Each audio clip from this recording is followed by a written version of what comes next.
Hi hello നമസ്കാരം. അമദാസ് മൾട്ടിക്കോട്ടിലേക്ക് വീണ്ടും സ്വാഗതം. നമ്മൾ ഇന്ന് ചെയ്യാൻ പോകുന്നത് വേവിച്ച പയർ വെച്ചിട്ട് ഒരു ദോശയാണ്. അതിലേക്ക് ഞാൻ ഇന്നലെ രാത്രി വേവിച്ച് വെച്ച പയർ ബാക്കി വന്നത് എടുത്തു വെച്ചിരിക്കുകയാണ്. ഫ്രഷ് പയർ വേണമെങ്കിലും കുതിർക്കാം, പക്ഷേ അത് തലേ ദിവസം കുതിർക്കേണ്ടി വരും. ഈ പയറിൽ കിടക്കുന്ന മുളകോ തേങ്ങയോ കറിവേപ്പിലയോ ഒന്നും മാറ്റി കൊടുക്കേണ്ടതില്ല. ഞാനൊരു പാത്രം എടുത്തു വെച്ചിട്ടുണ്ട്. അതിലേക്ക് 1 കപ്പ് ഡൊപ്പിയരി ചേർത്ത് കൊടുക്കാം. അതിൻ്റെ 1/4 1/4 കപ്പ് ഉഴുന്ന് കൂടി ചേർത്ത് കൊടുക്കാം. ഇതിൻ്റെ കൂടെ 1/4 ടീസ്പൂൺ ജീരകം ചേർത്ത് കൊടുക്കുന്നുണ്ട്. കൂടെ തന്നെ 1/2 ടീസ്പൂൺ കുരുമുളക് ചേർക്കുന്നുണ്ട്. ഇതിൻ്റെ കൂടെ ഞാനിപ്പോൾ ഉലുവ ചേർക്കുന്നില്ല, കാരണം ഉലുവ കുതിർന്ന് വരാനായിട്ട് സമയമെടുക്കും. അതുകൊണ്ട് അരയ്ക്കാൻ നേരത്ത് ഞാൻ ഉലുവ ചീരയാണ് ചേർക്കുന്നത്. ഇപ്പോൾ നമുക്ക് 2-3 പ്രാവശ്യം വെള്ളം വെച്ചിട്ട് നന്നായിട്ട് കഴുകി വയ്ക്കാം ഈ അരിയും ഉഴുന്നുമൊക്കെ.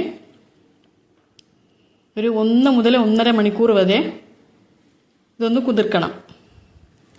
ഈ അരിയുടെയും ഉഴുന്നിൻ്റെയും മുകളിൽ നിൽക്കുന്ന രീതിയിൽ വെള്ളം ഒഴിച്ചിട്ട് നമുക്ക് മാറ്റിവെക്കാം. കുതിരട്ടെ, അരയ്ക്കാൻ നേരത്ത് കാണിക്കാം. 1 മണിക്കൂർ കഴിഞ്ഞിട്ടുണ്ട്. നമ്മൾ നേരത്തെ കുതിർത്ത് വെച്ച അരിയും ഉഴുന്നും കുരുമുളകും ജീരകവും ഒക്കെ നന്നായിട്ട് കുതിർന്നിട്ടുണ്ട്. നമുക്കൊരു മിക്സി ജാർ എടുത്തിട്ട് അതിലേക്ക് ഇത് ചേർത്ത് കൊടുക്കാം. അരഞ്ഞു കഴിഞ്ഞിട്ട് വേണമെങ്കിൽ മാത്രം വെള്ളം ചേർത്ത് കൊടുത്താൽ മതി.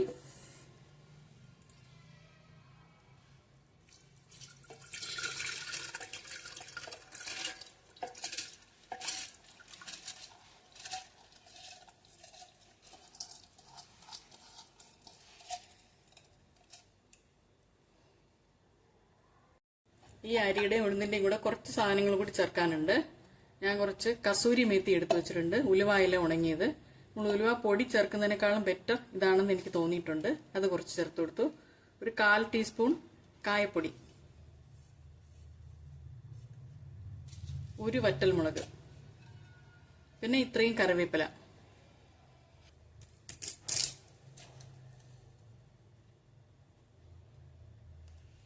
ഒരു 7 തണ്ട് കറിവേപ്പില ഞാൻ ചേർത്ത് കൊടുക്കുന്നുണ്ട്. കുറച്ച് ഉപ്പും കൂടെ ചേർത്തിട്ട് ഇതൊന്ന് അരച്ചെടുക്കാം.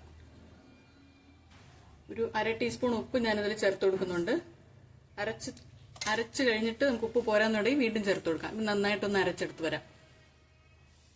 ഇതിപ്പോൾ നമ്മുടെ ദോശ മാവ് പകുതിയിൽ കൂടുതൽ അരഞ്ഞിട്ടുണ്ട്. ഇതിന്റെ കൂടെ ഞാൻ പറഞ്ഞ പോലെ നേരത്തെ വേവിച്ച് മാറ്റിവെച്ച പയറും കൂടി ചേർത്ത് കൊടുക്കാം. വേവിച്ച പയർ 1 കപ്പോളം ഉണ്ട്, അതുകൂടി ചേർത്ത് കൊടുക്കാം.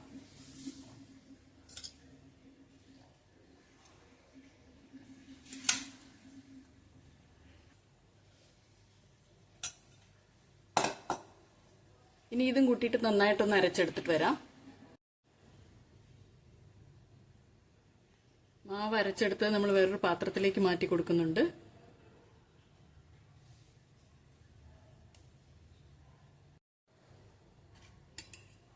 മാവ് കുറച്ച് കട്ടിയിലാണ് ഇരിക്കുന്നത്. ഞാൻ മിക്സിയിൽ ഒരു 1/2 കപ്പ് വെള്ളം കൂടി ചേർത്തിട്ട് ആ വെള്ളം കൂടി ഒന്ന് ചേർത്ത് കൊടുക്കുന്നുണ്ട്. കുറച്ചുകൂടി ടേസ്റ്റ് ഒന്ന് കൂട്ടി കൊടുക്കാനായിട്ട് ഒരു ചെറിയ താളിപ്പ് നമുക്കിതിൽ ചേർക്കേണ്ടതുണ്ട്. നമുക്ക് ദോശയിലേക്ക് കടുക് വറുത്ത് ചേർക്കാനായിട്ട് ഞാനൊരു ചെറിയ പാൻ അടുപ്പത്ത് വെച്ച് കൊടുത്തിട്ടുണ്ട്. ചൂടാകട്ടെ. കുറച്ച് വെളിച്ചെണ്ണ ചേർത്ത് കൊടുക്കാം. ഇതിലേക്ക് ഒരു 1/2 ടീസ്പൂൺ കടുക് ചേർത്ത് കൊടുക്കാം. കടുക് ഒന്ന് പൊട്ടട്ടെ.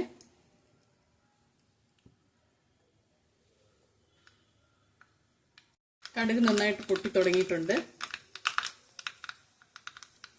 ഇതിലേക്ക് 1 ടീസ്പൂൺ ഉഴുന്ന് പരിപ്പും 1 ടീസ്പൂൺ കടലപ്പരിപ്പും കൂടി ചേർത്ത് കൊടുക്കാം.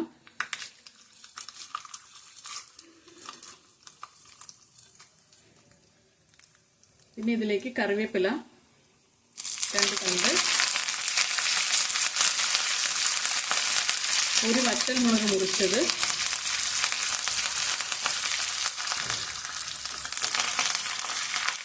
പിന്നെ 1 മീഡിയം സവോള ചെറുതായിട്ട് നുറുക്കിയത്, ഇത്രയും കൂടി ചേർത്ത് കൊടുക്കാം.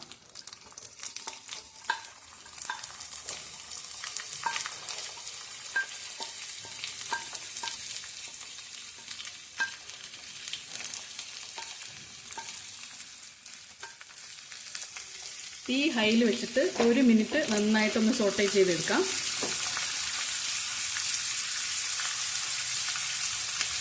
സ്റ്റവ് ഓഫ് ചെയ്യാം.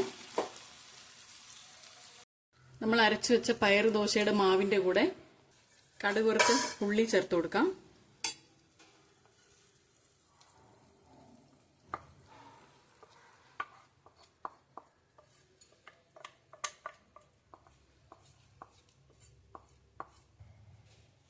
മാവ് ഒന്ന് മിക്സ് ചെയ്ത് നോക്കാം.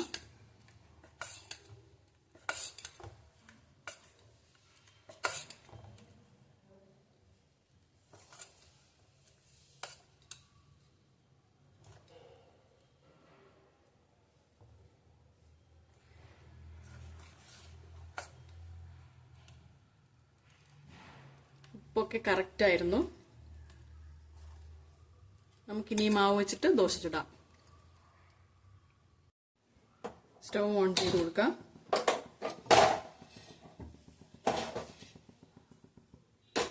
ഒരു ദോശ തവ വെച്ച് കൊടുത്തിട്ടുണ്ട് അടുപ്പത്ത്. ഇതൊന്ന് ചൂടാവട്ടെ. നല്ല ചൂടായിട്ടുണ്ട്.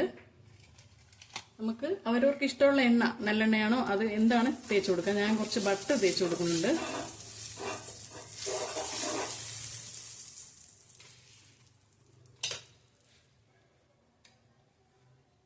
ദോശ മാവ് ഒഴിച്ചു കൊടുക്കാം.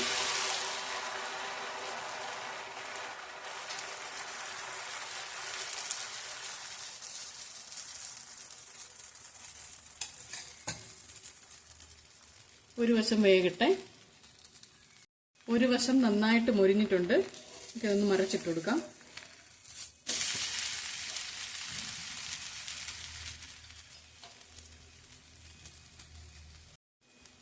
പയർ ദോശ റെഡി ആയിട്ടുണ്ട്. നമുക്ക് മാറ്റാം.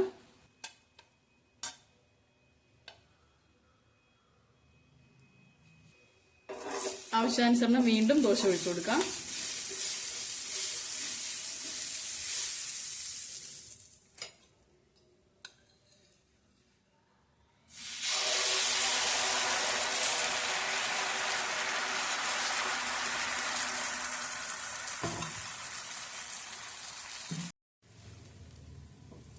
രണ്ടാമത്തെ ദോശ ആയിട്ടുണ്ട്. മറിച്ചിടാം.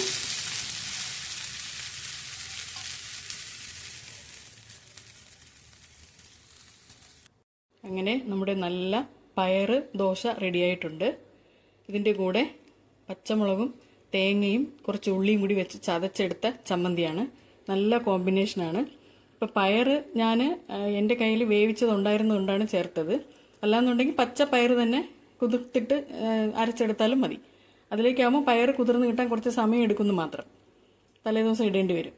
അല്ലാതെ വേവിച്ച പയർ കൊണ്ട് ഉണ്ടാക്കിയതുകൊണ്ട് രുചി വ്യത്യാസമൊന്നുമില്ല. നല്ല ടേസ്റ്റാണ്. ഇതെല്ലാവരും ഒന്ന് ഉണ്ടാക്കി നോക്കണം.